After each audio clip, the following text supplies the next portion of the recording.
Hello दोस्तों, स्वागत है कॉमिक्स टाइम्स में नवाब टीटा का दूसरा भाग में। और यहाँ पहला भाग हमने यहाँ तक कंप्लीट कर चुके हैं। चलिए शुरू करते हैं दूसरा भाग।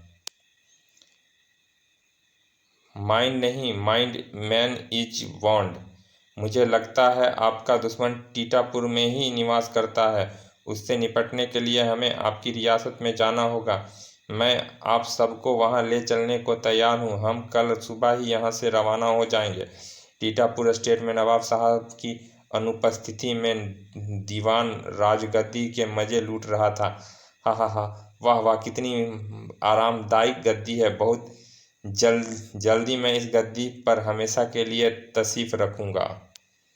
तभी उसका एक खास सेवक खलील भीतर आया। गद्दी के ख्वाब देखना छोड़ दो दीवान साहब, और अपने धड़े पिछले यानी तशरीफ़ का फिक्र करो। बहुत जल्दी वह की खाल बैतों की मार से उधेड़ दी जाएगी। क्या बक रहे हो खलील? कौन उधेड़ेगा हमारी खाल? नवाब साहब, क्योंकि आपने उन्हें मार डालने के लिए जो कातिल भेजे थे वे नाकाम हो चुके हैं, और नवाब साहब दुनिया के मशहूर जासूस कुकबरान को लेकर टीटापुर पहुंच रहे हैं ताकि अपने दुश्मनों का तलाश कर सकें। कुकबरान का नाम सुनते ही दीवान भी मसंद से लुढ़क कर बेहोश हो गया। उई माँ धड़ाक, उई माँ, कुकबरान तो बड़ा खतरनाक जासूस है। उसका नाम सुनकर मुझे चक्कर आ रहे हैं, मैं बेहोश हो रहा हूँ। खलील ने तुरंत अपने पांव से जूता निकालकर दीवान को सूंघाया।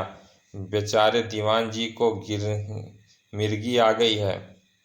जूते में लगे गंध की दुर्गंध से दीवान के दिमाग की चूल्हे हिल गई। वह और यह कैसी सड़न है? मेरे जूतों की बदबू है जी। ही। पीछे हट मरदूत, बदबू से मेरी नाक के बाल सड़ गए हैं। गुर्र तड़ाक। ओह, माफ़ी कीजिए दीवान जी, कुकबरान यहाँ आ पहुँचा तो आपकी बाकी की चीज़ें भी झड़ जाएगी। बड़ा खतरनाक जासूस है वो। फुरेरी बाबा से ज़्यादा खतरनाक नहीं हो सकता। मैं उन्हीं से मदद मांगने जाता हूँ। दीवान उसी समय फुफेरी बाबा से मिलने जा पहुंचा। फुफेरी बाबा इसी गुफा में निवास करते हैं। फुफेरी बाबा उस समय खूंटा आसन लगाए बैठा था। उसने आहट सुनी, सड़क सड़क, यही दीवान आ रिया है, साले से पंगा लेता हूँ। दीवान भीतर दाखिल हुआ। दुहाई फुफेरी बाबा, बर्बादी मेरे सिर पर आ पहुंची है। पहले आराम से बैठ जाओ, फिर बता क्या बात है। दीवान खाली पड़े आसन पर बैठा और आई बाबा ने आंखें खोल दी। चिल्ला क्यों रिया बेवकूफ़? मेरे प्राइवेट क्षेत्र में कई छेद हो गए बाबा।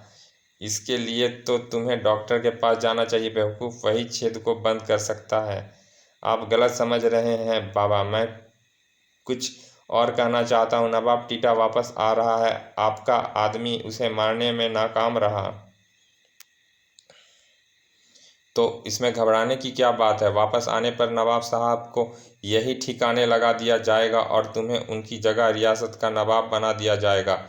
अब यह नामुमकिन है क्योंकि नवाब अपनी हिफाजत के लिए कुकबरान को लेकर आ रहा है। यह नाम हमने सुना है और हमारी हुकूमत भी इस कुकबरान उर्फ जासूस के अंडे को मुर्दा देखना चाहती है। नवाब के साथ साथ उसको भी ठिकाने लगाने की तैयारी करो दीवान, वरना क्या है यह हम तुम्हें बताते हैं। फुफेरी बाबा वास्तव में शत्रु देश का एजेंट था। सत्ता के लालची दीवान को मोहरा बनाकर वो भारत के खिलाफ षड्यंत्र रच रहा था। नवाब टीटा अपने मेहमानों के साथ रियासत के विशेष विमान में लौट रहे थे। हम टीटापुर पहुंच चुके हैं दोस्तों, कुछ ही देर में विमान नीचे उतर जाएगा। तभी पायलट ने मुड़कर देखा। नवाब साहब, तो फिर मुझे इजाज़त है? हाँ भाई, इजाज़त है। नवाब साहब ने समझा पायलट लैंड करने की इजाज़त मांग रहा था, जबकि पायलट ने एक स्विच दबाया और विमान से इजेक्ट कर गए। खुदा हाफिज, आए।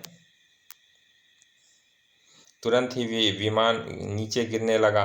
यह क्या हो रहा है? खबीस पायलट का 5 बेत लगाऊंगा मैं। बॉन्ड भैया। नवाब साहब पहले अपनी फिक्र कीजिए, जहाज गिर रहा है। अबे तो तुम कुछ करो ना, तुम तो जासूस हो। किस किसी के कुछ करने से पहले ही जहाज नीचे आ गिरा। क्रैश। दीवान और अन्य लोग नवाब साहब के रिसीव करने आए हुए थे, वे सब जहाज की ओर दौड़े। ही नवाब के बच्चे के परखच्चे उड़ चुके होंगे, जहाज गिर गया है। तभी जहाज के मलबे से नवाब साहब प्रकट हुए। कहाँ है वह पायलट का बच्चा? खाल उधर डालूंगा। गुर्र आई, यह तो जिंदा है। वास्तव में यह संटी भूत का कमाल था, उसने अपने जादू से सबको घायल होने से बचा लिया था। कुकबरांड वगैरह भी मलबे से निकल आए। बूहू, यह क्या हो गया? मेरे सारे कपड़े फट गए। बापू, शुक्र मनाओ कि जान बच गई। तभी दीवान निकट आ पहुंचा। आप सबको जिंदा देखकर मुझे बहुत खुशी हो रही है। ही और मेरी बेतों में खुजली हो रही है। दीवान के बच्चे। नवाब साहब ने दीवान के कपड़े और 5 बेत चेप दिए। नवाब साहब ने दीवान को पकड़े और 5 बेत चेप दिए। यह क्या कर रहे हैं नवाब हजूर? सड़ाक सड़ाक। तुमने हमें लाने के लिए ऐसा नालायक पायलट भेजा, यह उसकी सजा थी। अब तुरंत हमें महल ले चलो। गुरु नवाब के बच्चे, तुझे तो मैं जहन्नुम पहुंचाकर छोड़ूंगा। एयरपोर्ट के बाहर आई। यह गधे इसीलिए लाए हो? यह गधे किस लिए लाए हो? क्या हमारे अस्तबल के सारे घोड़े मर गए हैं? घोड़े आज हड़ताल पर हैं नवाब हजूर। उनका कहना है कि उन्हें चने में कंकड़ मिलाकर खिलाया जाता है। सारे घोड़े की पूंछ उखाड़ डालूंगा मैं। गुर्र। फिलहाल तो आप गधों पर तशरीफ रखिए और महल चलिए हजूर। मैं गधे पर नहीं बैठूंगा। ओ भाई, जब मैं नवाब होकर बैठ रहा हूँ तो तुझे क्या एतराज क्यों है? बैठ जा बापू, मुझे यह गधे बहुत शरीफ लग रहे हैं। धमाका सिंह मन महसूस कर गधे पर बैठ गया और काफिला रवाना हुआ। नवाब टीटा जिंदाबाद। इस नवाब ने तो हमें नमूना बना दिया। बॉन्ड भैया, मुझे इन सब हरकतों के पीछे एक बड़ी साजिश ही की बू आ रही है मोटू, इसलिए हमें सब कुछ सहन करना होगा। मुझे तो खतरे की गंध आ रही है। मोटू ने बिल्कुल ठीक सूंघा था। खतरा एक पेड़ पर छुपा बैठा था। यही गधों की भड़काने के लिए पटाखों की यह लड़ी तैयार है। काफिला निकट आते ही खलील ने लड़ी को गधों के बीच उछाल दिया। सड़ाक।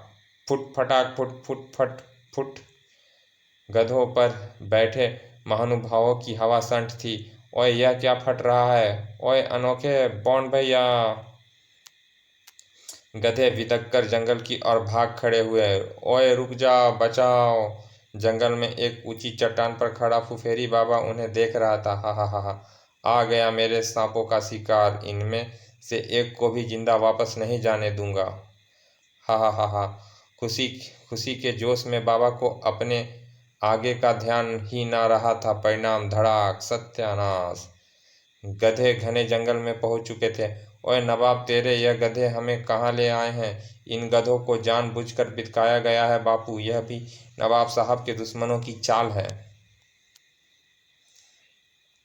बॉन्ड भैया, यहाँ तो बहुत सारे बंदर हैं, यह हम पर हमला ना कर दें। हमें तो कुछ और ही देख रहा है मोटू।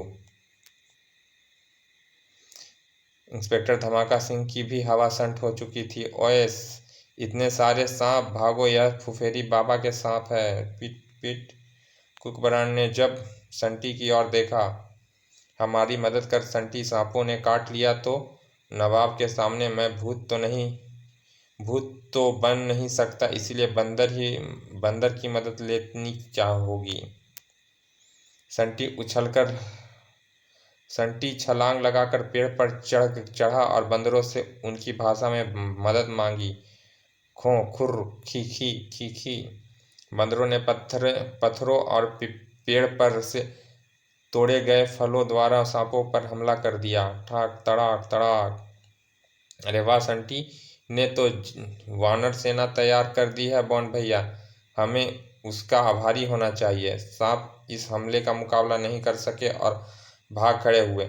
यह तो कमाल हो गया। ही हे। बंदरों ने सांपों को भगा दिया। नवाब ने खुशी खुशी जंगल में प्रवेश किया था।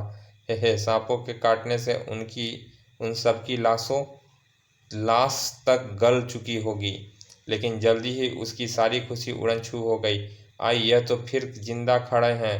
दीवान के बच्चे। गुस्से से भरे नवाब ने दीवान को पकड़ा और 5 बेत चेप दी। सड़ाक सड़ाक। आई, तूने ही हमें गधों पर बिठाकर रवाना किया था, खाल उधेड़ डालूंगा। कुकबरान ने बीच में आकर दीवान को बचाया। नवाब साहब, जंगल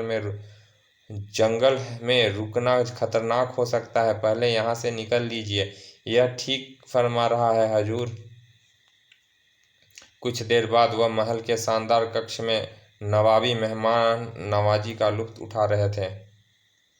हे, आप लोग काफ़ी थक गए हैं, इसीलिए यहाँ मालिश जरूरी है। ही, बहुत मज़ा आ रहा है। आपकी इस मेहरबानी नवाब आपकी इस मेहरबान नवाजी का शुक्रिया नवाब साहब, लेकिन हम तुरंत इस फुफेरी बाबा को देखना चाहते हैं जिससे हम पर सांप छोड़े थे। उसके लिए तुम्हें नदी पार जाना होगा।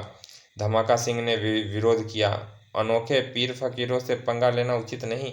अगर उसने बदुआ देकर हमें उल्लू बना दिया तो टपते रह जाएंगे। ठीक है बापू, आप पंगा लेने मत चलो, मैं और मोटू जा रहे हैं। संटी के साथ लेकर कुकबरान रवाना हो गया। भैया, बॉन्ड भैया, क्या तुम सचमुच वह नदी पार करोगे? हाँ मोटू, मैं देखना चाहता हूँ कि फुफेरी बाबा हमें कैसे रोकेगा। फुफेरी बाबा के पास उनके आने की सूचना पहुँच गई थी। ठीक है खलील, आने दो उन्हें। तुम ऊपर जाकर मेरा इंतजार करो और मेरा इशारा मिलते ही पानी छोड़ देना। जो हुकुम बाबा। कुकबरान का काफिला नदी किनारे पहुंच गया। रुक जाओ फुफेरी बाबा के हुक्म से। यही है फुफेरी बाबा।